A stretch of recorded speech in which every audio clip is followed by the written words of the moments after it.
दोस्तों, दिनाक्षी short hand में आपका स्वागत है। अगर आप चैनल पे नए हैं तो चैनल को सब्सक्राइब करें और बेल आइकन ज़रूर दबाएं। डिक्टेशन 5 सेकंड बाद स्टार्ट होगी। Ready, start.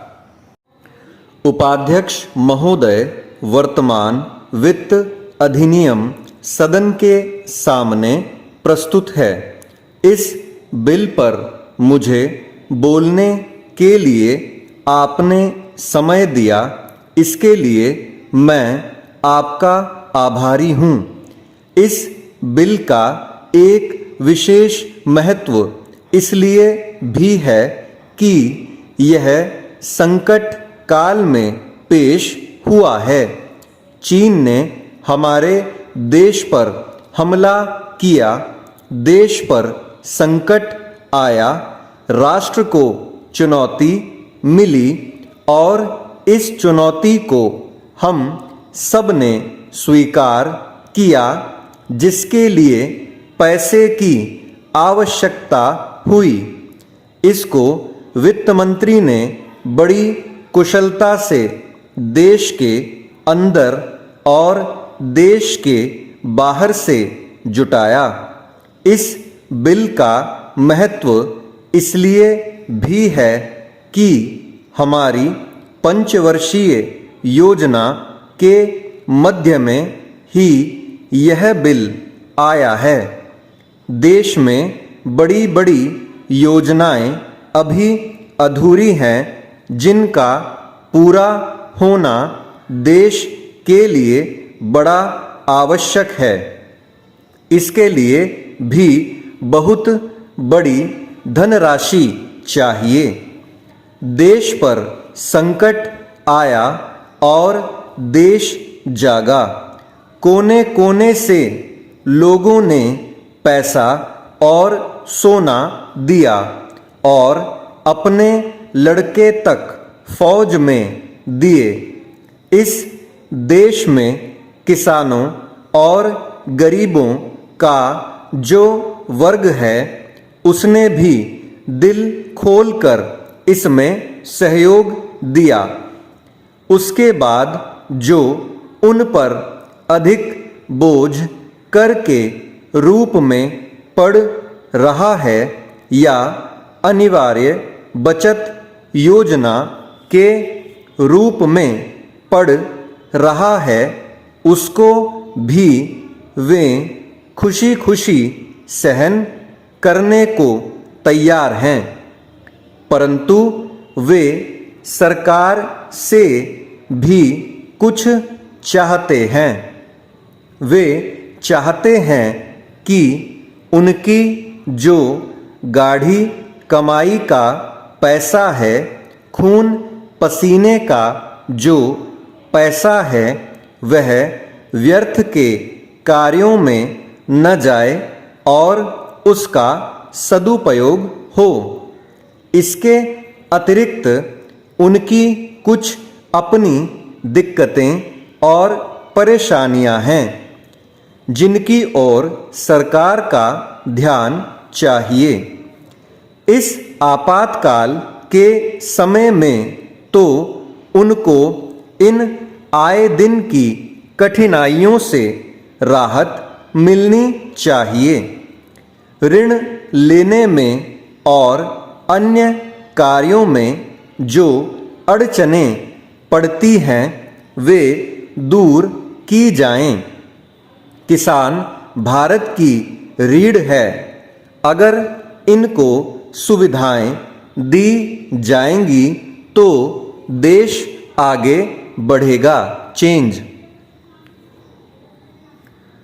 आज जहां देश के साधारण लोगों ने इस सरकार का हाथ बटाया, वहां एक वर्ग ने, जो कि धनी वर्ग कहलाता है, अपने साधनों के अनुसार सरकार के सुरक्षा कार्यों में सहायता नहीं की। मैं यह नहीं कहता कि उन्होंने बिल्कुल सहायता नहीं की, लेकिन अपनी स्थिति के अनुसार सहायता नहीं की। जहां तक योजनाओं का संबंध है, इस देश को समृद्धशाली बनाने के लिए योजनाओं पर काफी काम हो रहा है। चेंज। उपाध्यक्ष महोदय, इसमें कोई संदेह नहीं है, लेकिन कई स्थानों पर देखा गया है कि काफी काम हो रहा है, जबकि कुछ को इतनी उपेक्षा की दृष्टि से देखा जाता है कि वहाँ काम न होने के कारण वे इलाके विकास की दृष्टि से पीछे रह जाते हैं। मैं उत्तर प्रदेश का उदाहरण आपके सामने रखना चाहता हूँ। वहाँ पर चाहे उद्योग धंधों की योजना हो या किसी अन्य विकास के विषय में हो, दूसरे राज्यों की तुलना में वहाँ बहुत कम काम हो रहा है और वह पिछड़ता ही चला जा रहा है। चेंज।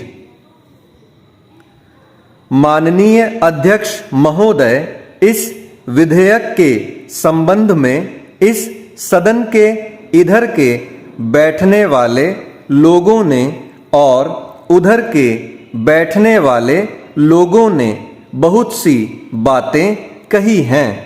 जैसा कि यह विधेयक है, इसको अभी प्रवर समिति के सामने विचार के लिए जाना है और वहां से विचार होने के बाद यह इस सदन के सम्मुख फिर से विचार के लिए प्रस्तुत किया जाएगा।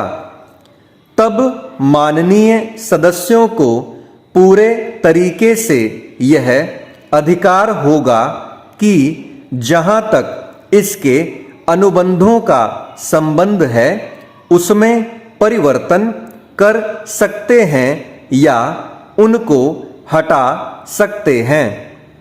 कल से जो बातें हो रही हैं, वह सब नोट की गई हैं और मैंने बहुत सी बातों को सुना है। प्रवर समिति में उन सब बातों पर विचार किया जाएगा। बहुत से माननीय सदस्यों ने इस तरह की बातें कही हैं, वह बहुत आवश्यक मालूम हुई हैं और जैसा कि मैंने कहा है कि उन पर विचार किया जाएगा।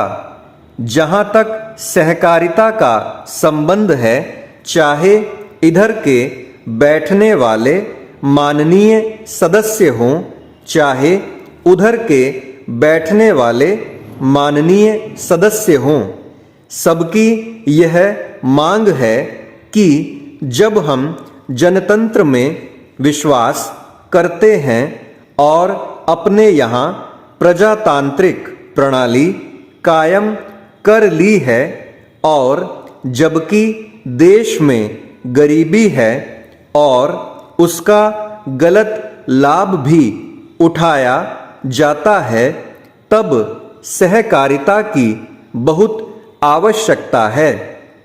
इसको रोकने की आवश्यकता है, यह सभी लोगों की राय है।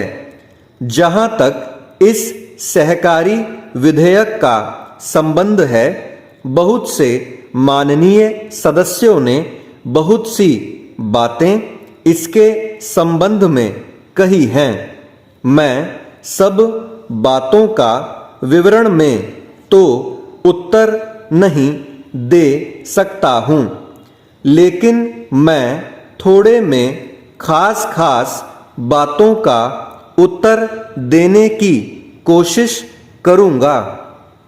जैसा मैंने अभी कहा, जब हमने अपने यहाँ जनतंत्र कायम किया है तो हमें अपने समाज के ढांचे को बदलना पड़ेगा।